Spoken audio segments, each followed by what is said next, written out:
Comme vous le savez, le 2 août, Madame la Présidente de la Chambre des représentants américaine s'est rendue dans la région de Taïwan. Et la Chine a donné sa position. Nous disons que cet événement grave a violé la souveraineté nationale et l'intégrité territoriale de Chine. Alors jusqu'à présent, nous avons bénéficié du soutien de 170 pays qui ont manifesté le soutien à la position chinoise, à savoir la politique d'une seule Chine. Comme le Maroc, c'est un pays ami de la Chine, et le Maroc a donné son soutien à la Chine, le Maroc a réaffirmé une fois de plus sa politique d'une seule Chine. Alors, nous nous en félicitons, puisque ça fait des années que la Chine et le Maroc, nous prêtons soutien et solidarité dans le système des Nations Unies, dans les enceintes internationales. Donc, c'est un soutien précieux pour la Chine. J'aimerais profiter de l'occasion pour remercier le Maroc pour son soutien constant à tous les dossiers d'intérêt vitaux, y compris à la question de Taïwan. Bon, en tout cas, après mon retour au Maroc, bien entendu, j'ai fait des visites de courtoisie aux Marocains de différents milieux, surtout aux autorités marocaines.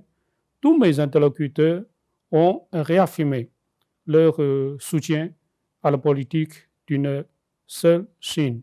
C'est aussi le fondement politique réagissant les relations entre la Chine et le Maroc. En tout cas, nous nous en félicitons et je suis persuadé que le Maroc continuera à apporter son soutien à la Chine pour ce qui concerne tous les dossiers d'intérêt vitaux de la Chine. Au cours de ces 2 dernières semaines, nous avons eu des contacts avec les différentes autorités marocaines. Évidemment, le mois d'août, c'est un mois des vacances, mais quand même, j'ai fait mes efforts pour faire des contacts avec les différentes personnalités. Bien entendu, les autorités de tutelle, c'est les responsables du ministère des Affaires étrangères du Maroc, avec lesquels nous avons des contacts réguliers dans le traitement de tous les dossiers. Alors, précisément, en ce qui concerne la question de Taïwan, bien sûr, nous avons échangé avec nos interlocuteurs diplomates du Maroc et nous sommes parvenus à un consensus et nous avons obtenu ce soutien précieux du Maroc pour la question de Taïwan. Je ne suis pas un chercheur de la question du Sahara. Politiquement, je connais bien ce dossier du Sahara. Et pour la position chinoise, si je ne m'en trompe pas, ça fait 4 ou bien 5 années consécutives que nous avons toujours voté pour la résolution onusienne en ce qui concerne le dossier du Sahara. Et pour la dernière résolution, 2602, en ce qui concerne le Sahara, la Chine a toujours donné son soutien à la résolution. C'est-à-dire, la Chine est toujours d'accord avec la relance du processus politique sous les auspices des Nations Unies. Notre position de principe, c'est qu'il faut chercher une solution politique durable, acceptable par toutes les parties prenantes. Évidemment, dans nos contacts, dans nos conversations avec les différentes autorités marocaines, il a été question de ce dossier du Sahara, je comprends très bien que c'est votre première cause nationale et les Marocains attachent beaucoup d'importance à ce dossier et vous avez beaucoup investi dans les provinces du sud du Maroc.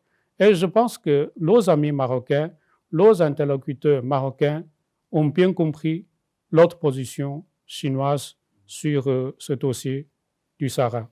Bon, je vous ai dit tout à l'heure que la partie chinoise suit de près l'évolution de la situation, l'évolution du dossier. Et nous sommes en contact permanent avec les autorités marocaines. Et je vous ai déjà parlé de l'autre position de principe, c'est-à-dire la recherche d'une solution politique durable et acceptable par toutes les parties prenantes, mais pour des questions précises, pour des dossiers déterminés.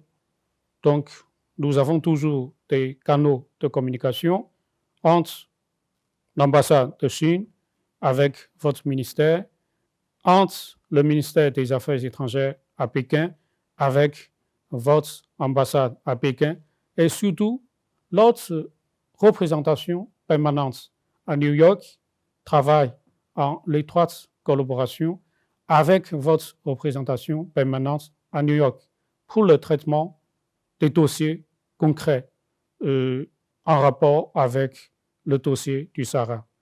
Dire quelques mots à propos de votre diplomatie marocaine.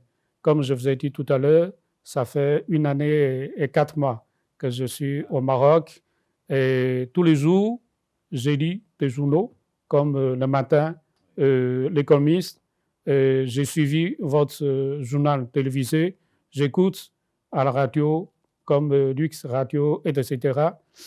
La diplomatie marocaine m'a beaucoup impressionné par son professionnalisme et aussi par sa vision.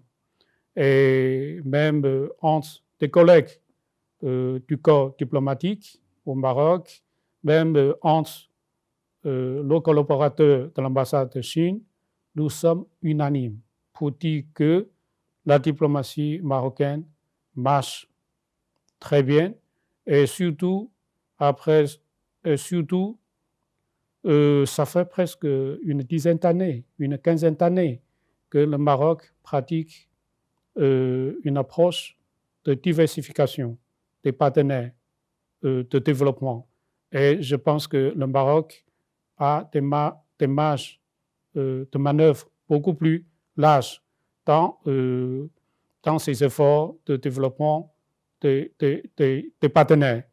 Et ce que j'ai remarqué, c'est que le Maroc, bien sûr, conserve ses liens avec ses partenaires traditionnels, mais le Maroc travaille aussi au développement des relations avec de nouveaux partenaires, comme la Chine, comme la Russie, comme l'Inde, donc avec des pays émergents.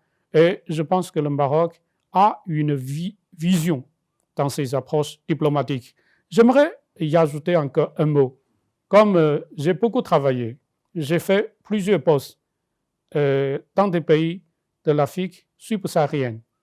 Donc, le Maroc a une vraiment très bonne diplomatie vis-à-vis des pays africains, surtout de l'Afrique de l'Ouest. Même là-dessus, nous avons une possibilité de mener une coopération tripartite. Et parmi les réalisations qui ont été faites dans des pays africains, vous avez beaucoup développé des ressources humaines de l'Afrique, mais là-dessus, la Chine a fait des efforts aussi pour le renforcement des capacités des jeunes Africains. Pourquoi pas qu'un jour, on pourra vraiment travailler sur une coopération tripartite dans la formation des jeunes Africains, dans le renforcement des capacités des jeunes Africains. Comme je vous ai dit tout à l'heure, la Chine a établi des relations diplomatiques avec le Maroc. C'était le 1er novembre 1958.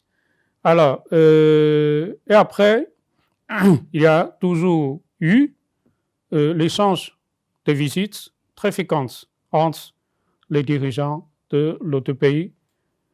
Et ces dernières années, la Chine a réussi à trouver sa place dans votre liste des partenaires au développement.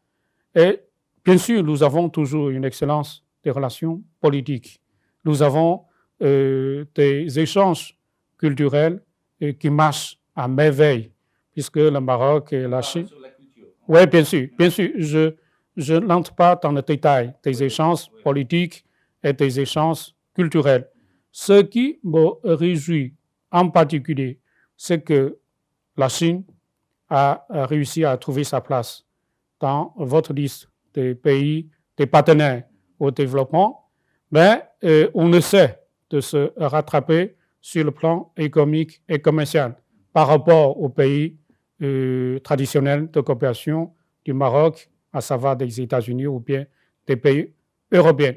Alors, en parlant des relations économiques et commerciales entre les deux pays, il faut mettre en avant quelques mécanismes de coopération ou bien quelques outils de coopération. Alors, d'abord, j'aimerais mettre en première position l'initiative Ceinture et Routes. Et le Maroc est le premier pays dans l'Afrique du Nord ayant signé le mémorandum d'entente sur l'initiative Ceinture et Routes en 2017. Et au début de cette année, les deux parties ont signé la convention de mise en œuvre conjointe de l'initiative et Ceinture. Alors, sur ce chapitre, j'aimerais vous dire que l'année dernière, le volume des échanges commerciaux entre les deux pays a atteint un record, a atteint un chiffre record, à savoir 6 milliards 500 millions de dollars. Donc, c'est un chiffre record établi dans l'historique, dans l'histoire des relations commerciales entre les deux pays. Bon, je pense c'est parce que l'année dernière, nous avons mené une excellente coopération sanitaire. Plus précisément, la Chine a octroyé des vaccins, a livré des vaccins au Maroc. Le volume des échanges commerciaux a atteint 6 milliards 500 millions de dollars. Ça, c'était un chiffre record établi. Et aussi, j'ai parlé de l'initiative Ceinture et Routes. Bien sûr, cette initiative a marqué vraiment, a donné une dynamique au développement des relations économiques et commerciales et surtout de l'investissement chinois au Maroc. En général, nous sommes dans une phase ascendante de leurs relations économiques et commerciales. Mon objectif, ma mission au Maroc, c'est quoi? C'est de renforcer la présence économique chinoise au Maroc.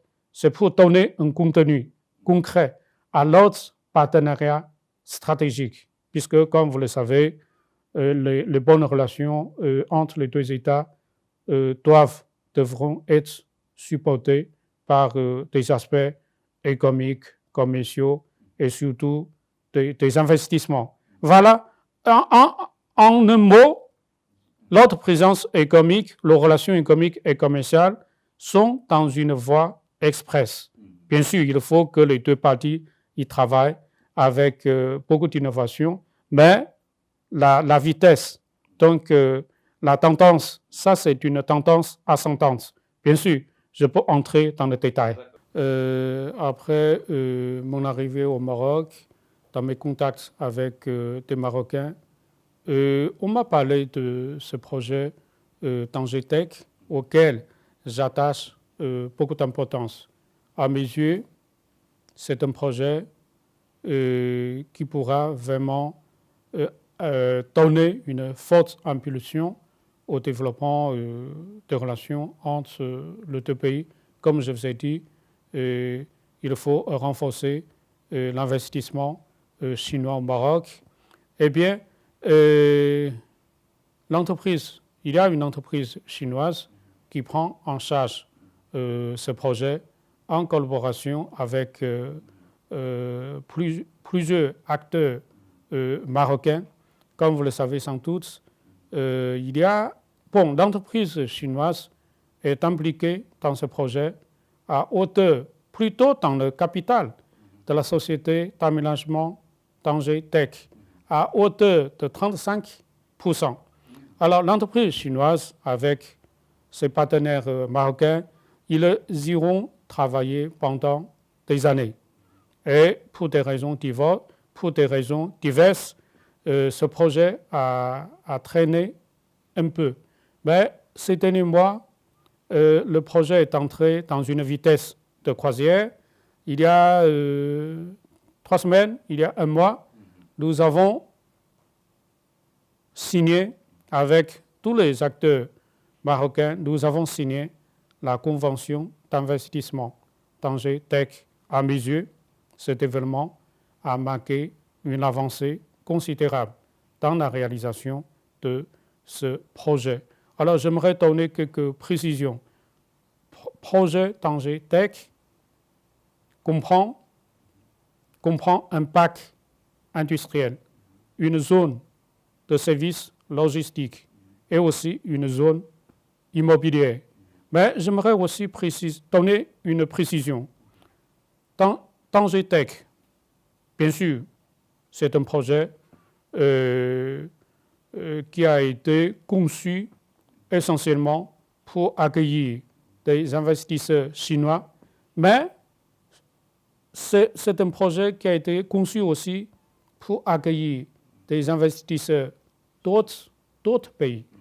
Donc, pour le moment, alors on pourra démarrer des choses vraiment sérieuses pour accélérer la réalisation de ce projet Tanger Tech. Et je pense que toutes les parties chinoises, marocaines sont en œuvre pour la réalisation de ce projet. À ma connaissance, il y a déjà quelques investisseurs chinois. Ce sont des investisseurs potentiels qui ont manifesté leur désir de venir s'installer à Tanger Tech. Ça c'est un projet gigantesque pour le Maroc et pour tous les pays qui voudraient s'impliquer dans la réalisation de ce projet. Je sais bien que le Maroc a réalisé la première ligne des chemins de fer en 2018 avec le soutien de la France, avec d'autres pays. Bien sûr, les Chinois s'intéressent beaucoup à ce projet Marrakech, dans Marrakech, Agadir. Oui, tout à fait. Donc, en tout cas, les Chinois s'y intéressent beaucoup. Et on m'a parlé de ce projet. Il y a des gens, il y a des collaborateurs qui m'ont dit que la Chine, une société chinoise, a réalisé des études de ce projet et ces études ont été envoyées à l'Office des chemins de fer du Maroc et jusqu'à présent, on n'en a pas la suite. Autour de ce projet, il y a des informations qui ont circulé dans la société et je pense que ce ne sont pas des informations crédibles. En tout cas, à mon avis, les Chinois s'y intéressent. Mais je pense que la décision appartiendra aux autorités marocaines. Ce projet, même si j'en suis un profane, mais ce projet comprend plusieurs aspects. Il y a l'aspect technique, l'étude de ce projet. Et surtout, d'après ce qu'on m'a dit, il y a la mobilisation du financement de ce projet.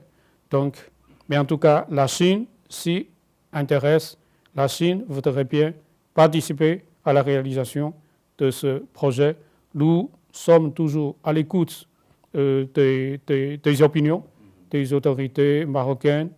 On aimerait bien avoir des informations précises autour de ce projet. Mais en tout cas, la décision, encore une fois, la décision appartiendra aux autorités marocaines. Si les autorités marocaines voudraient bien confier ce projet aux Chinois, et je pense que nos relations seront portées à un niveau très élevé. Et encore quelques mots. Si vous connaissez un peu la situation en Chine, si vous connaissez un peu la situation des trains à grande vitesse en Chine, donc les Chinois sont tout à fait capables de réaliser ce projet et la Chine est tout à fait capable de vous fournir vraiment l'expertise technique pour réaliser ce projet dans de bonnes conditions. C'est possible. Même tous les soirs, je suis toujours devant la télévision pour suivre le journal télévisé de la Chine. Presque tous les 3 mois, tous les mois, il y a l'inauguration, il y a l'ouverture d'une nouvelle ligne vraiment du train à grande vitesse qui a relié une province éloignée, reculée avec une autre ville touristique, etc. Donc, je pense que nous avons beaucoup d'avantages vraiment dans la construction, dans la réalisation des trains à grande vitesse. Et surtout, nos amis marocains sont priés vraiment de connaître tous les aspects autour de la réalisation de ce projet. Mais en tout cas, nous y s'intéressons beaucoup.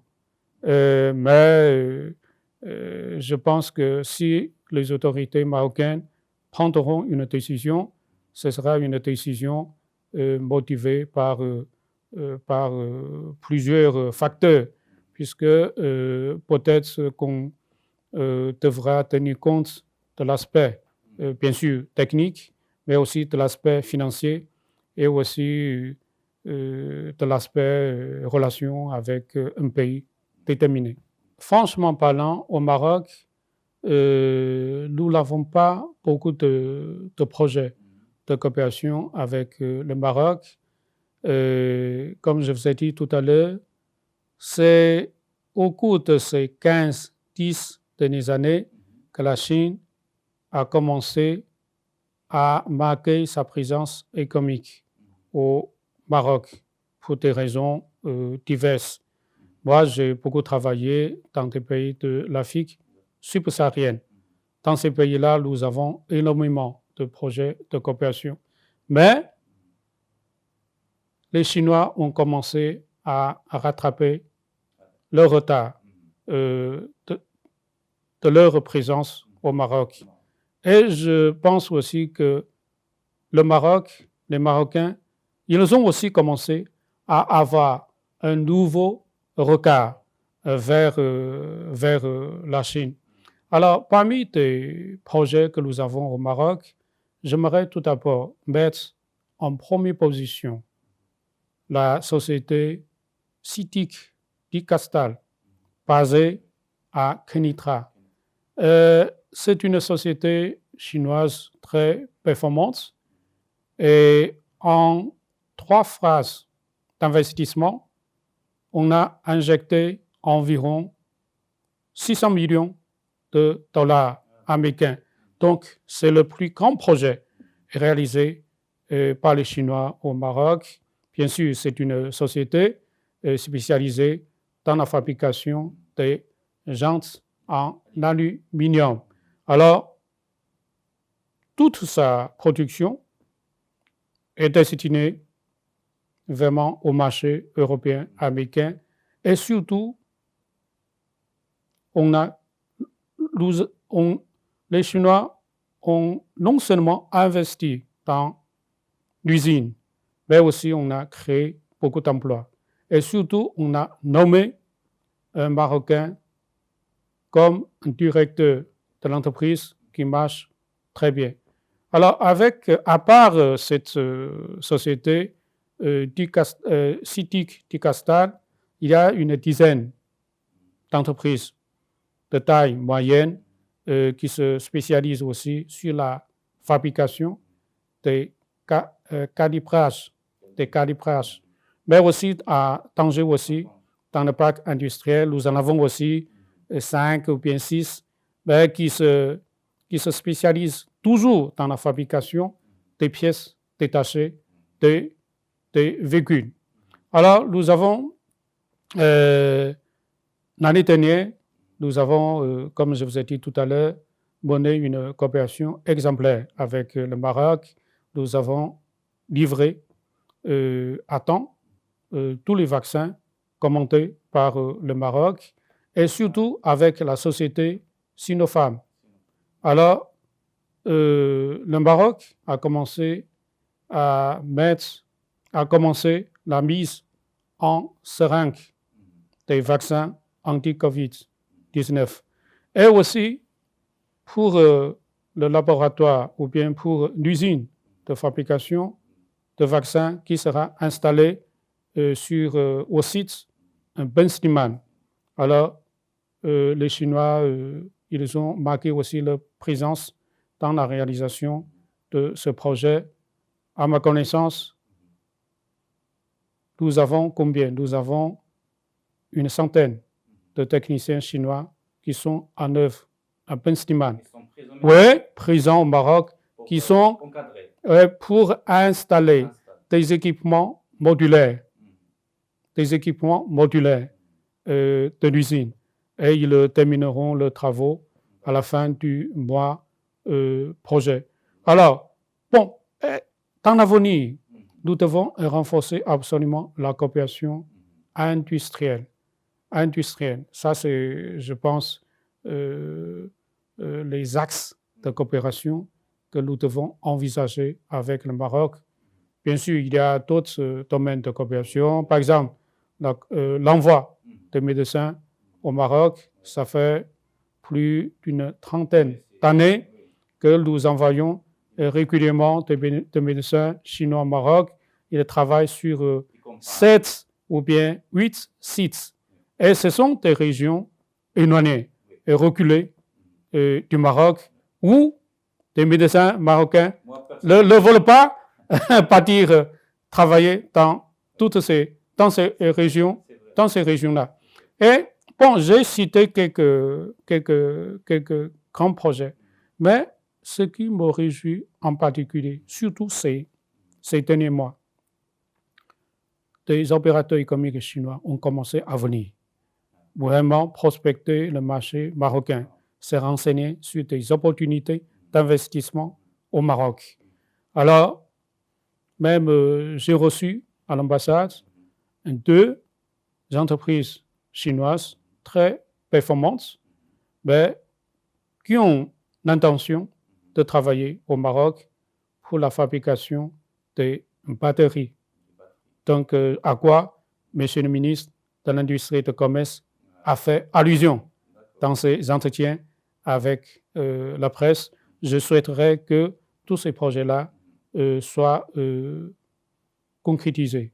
Donc, en tout cas, je pense que l'investissement chinois, ça commence à venir au Maroc, puisque tous les Chinois connaissent des atouts que le Maroc possède, à savoir la stabilité politique, la stabilité sociale.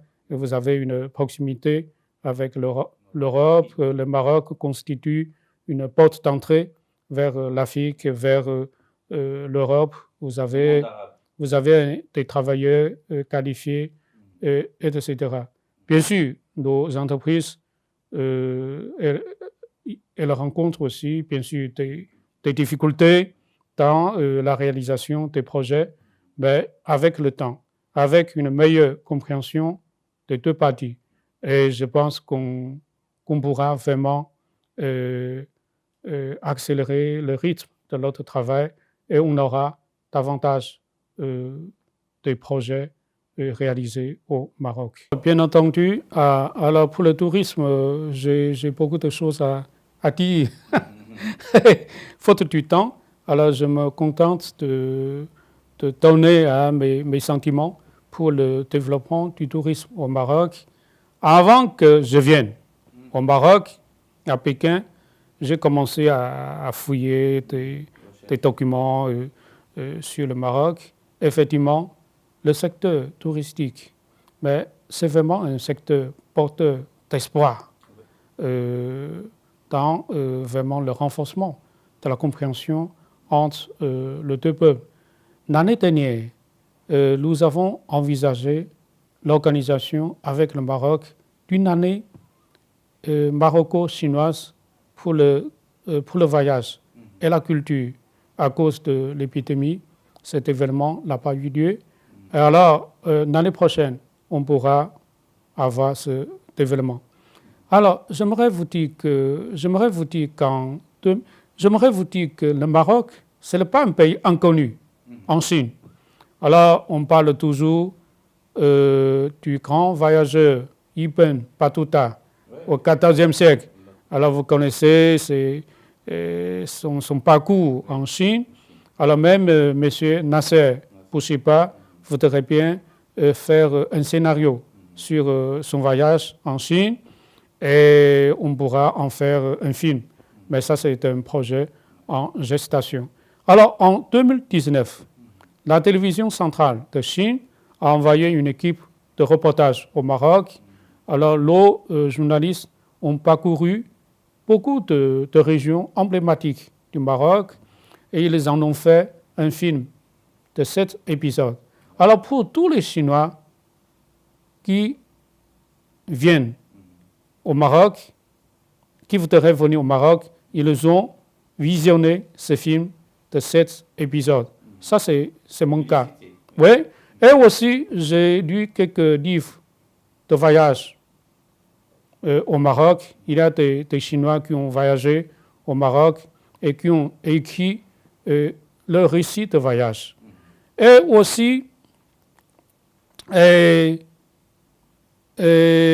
en 2019, avant la COVID-19, selon les statistiques, il y a combien? Il y a 190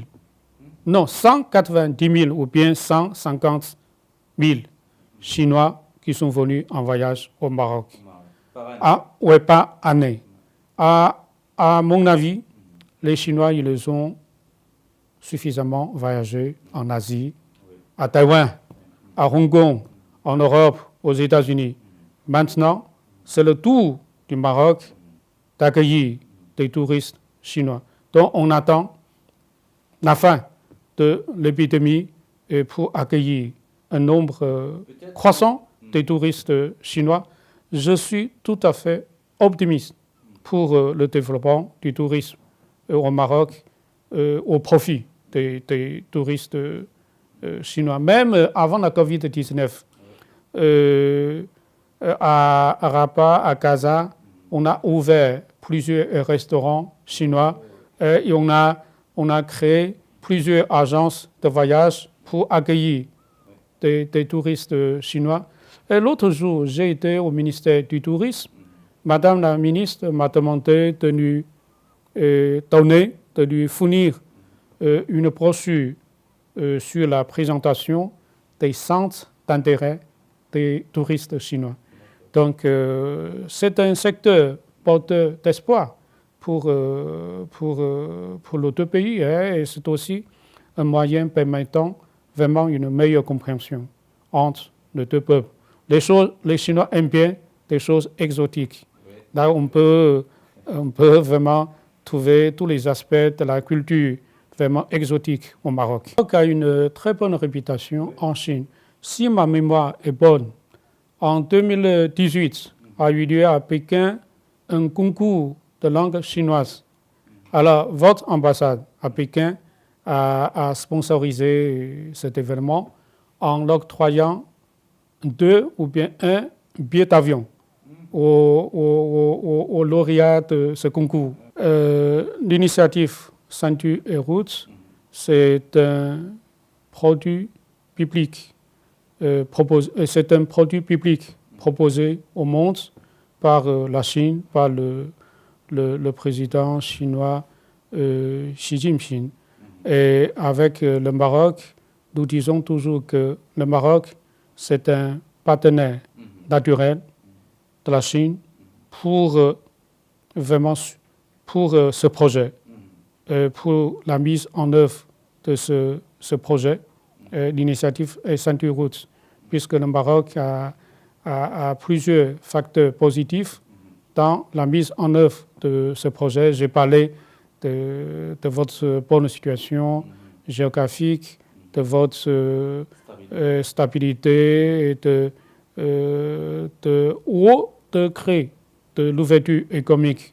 On sait que le Maroc, avec 56 pays et régions, a signé des accords de libre échange, et je pense qu'il existe de potentiel énorme pour la mise en œuvre de ce projet avec Tanger Tech et avec quelques projets en gestation. Et je pense que le Maroc donnera vraiment un exemple aux autres pays dans la réalisation de ce projet. Lorsqu'on parle de la culture, c'est une notion vaste. Alors, effectivement, comme vous avez parlé des échanges culturels, nous avons... le Maroc, c'est le premier pays du monde arabe à disposer d'un centre culturel de Chine et de 3 instituts Confucius. C'est-à-dire, nous avons toutes les conditions, nous avons toutes les ressources pour porter un niveau beaucoup plus élevé nos échanges culturels dans leur ensemble. Alors, plus précisément, le centre culturel, effectivement, ça fonctionne très bien et nous avons très sollicité par des organisateurs, par des associations marocaines, des festivals ou bien de musique pour organiser ensemble des activités. Et nous avons 3 instituts Confucius, respectivement à Casa, à Rabat et à Tanger, et aussi avec quelques antennes. Il y a un autre à Tanger?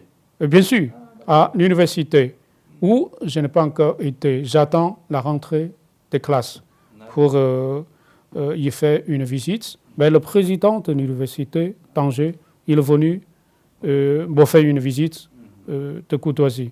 Alors, à part ces 3 instituts Confucius, nous avons quelques antennes à Fès et aussi à Kenitra aussi. Donc, après mon arrivée au Maroc, alors je dis toujours à mes amis marocains que j'ai constaté vraiment un intérêt croissant des Marocains pour la culture, pour l'histoire chinoise. Chez vous, dans certaines familles marocaines, j'ai trouvé des paravents pour séparer des salons, j'ai trouvé des armoires, j'ai trouvé des céramiques, etc. Donc, vraiment, j'ai constaté vraiment qu'il y a un intérêt vraiment croissant des Marocains envers la culture chinoise. Et surtout, la Chine est devenue une nouvelle destination des jeunes Marocains pour leurs études en Chine. Et je peux continuer? Et je pense ce phénomène, ce nouveau phénomène, est dû d'abord à la montée en puissance de la Chine et aussi à une nouvelle vision, à une nouvelle approche que le Maroc a conçue pour l'avenir de la Chine. Et je peux vous en donner 2 exemples. Je me suis déplacé à Agadir il y a 3 mois. J'ai rencontré M. le Président du Conseil régional du tourisme. il a envoyé ses 2 filles en Chine.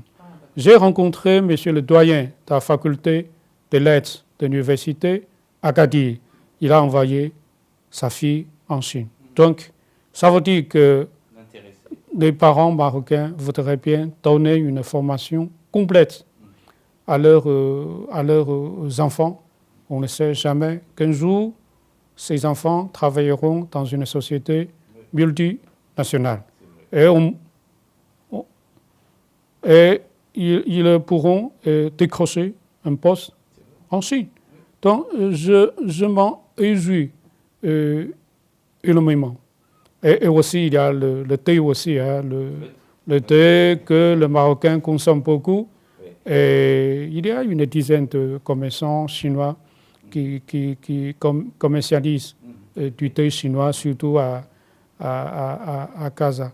Alors, des fois, je me dis... Il y a un quartier Oui, chinois à Casa. des fois, je me dis qu'au niveau des échanges culturels, nous sommes très à l'aise dans nos contacts, dans nos échanges avec des Marocains et nous sommes toujours sollicités par des associations, fédérations marocaines pour mener des activités et prochainement, même à Kenitra, d'après ce qu'on m'a dit, on aura une semaine ou bien des films chinois. Moi, j'habite à Kenitra. Ah, ben, ces projections seront faites à l'université de Kenitra.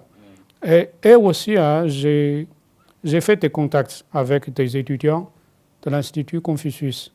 Comme vous le savez, tous les ans, nous avons un concours de langue chinoise appelé passerelle, pont vers la Chine. Alors, des étudiants, ils travaillent très bien pour la langue chinoise, mais aussi en dehors des universités, en dehors des instituts Confucius. Il y a des Marocains, des jeunes Marocains, qui ont passé des années et qui sont revenus au pays, comme M. Nasser Bouchiba. Ils sont doués en langue. Même ils parlent mieux le chinois, que moi. Alors, je peux vous donner le 3e exemple. Je ne sais pas si il y a une fille marocaine qui s'appelle Diane Hotmani, une influenceuse numérique, qui interprète des chansons aux sites touristiques et aussi aux artères des rues, des quartiers. Ben, je pense que la fille, elle a trouvé un moyen de se rendre célèbre. Elle a 1,4 million abonnés en Chine. Alors, il y a des dizaines de millions de Chinois qui ont applaudi, qui ont apprécié leurs chansons. Et aussi, il y a une autre fille qui travaille à l'université de Wuhan et vraiment qui a un niveau très, très élevé en Chine. Non seulement elle travaille bien pour la langue chinoise, mais elle intervient dans des actions sociales, dans des activités de rapprochement entre les deux peuples. Et surtout, ce sont des jeunes qui représentent l'avenir des relations entre les deux pays. Et je m'en félicite en tant qu'ambassadeur.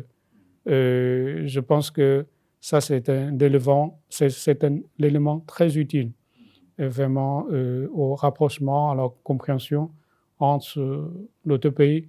Comme le disait l'autre président chinois, Xi Jinping, les meilleures relations entre les deux États passent nécessairement par les meilleures relations entre les deux peuples.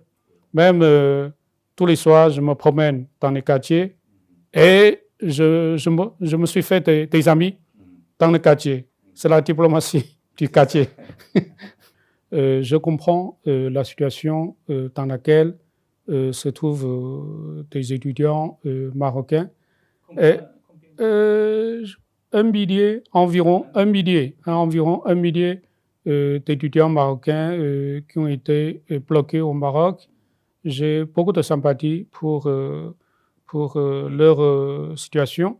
Et nous avons, au niveau de l'ambassade, nous avons aussi fait des efforts auprès des autorités de Pékin pour une solution adaptée à la situation sanitaire. Alors, jusqu'à présent, nous avons déjà reçu les premières instructions pour faciliter le retour progressif des étudiants en Chine. On attend maintenant les dernières instructions. Et au niveau de l'ambassade, nous avons déjà commencé quelques travaux préparatoires pour accueillir des étudiants marocains, pour leur faciliter la demande de visa. Donc, on attend encore un peu, puisque les dernières instructions ne sont pas encore parvenues à l'ambassade, mais on a déjà pris des mesures de facilitation pour le retour des étudiants marocains, des étudiants marocains en Chine. Je ne sais pas, mais en tout cas, ce sont plutôt de bonnes nouvelles qui nous sont parvenues il y a quelque temps. Et même au niveau de notre consulat, on a déjà commencé à faire quelques préparations anticipatives pour savoir comment peut-on faciliter leur demande de visa, etc. Donc, on attend les dernières instructions de Pékin. Donc, nous en sommes très conscients.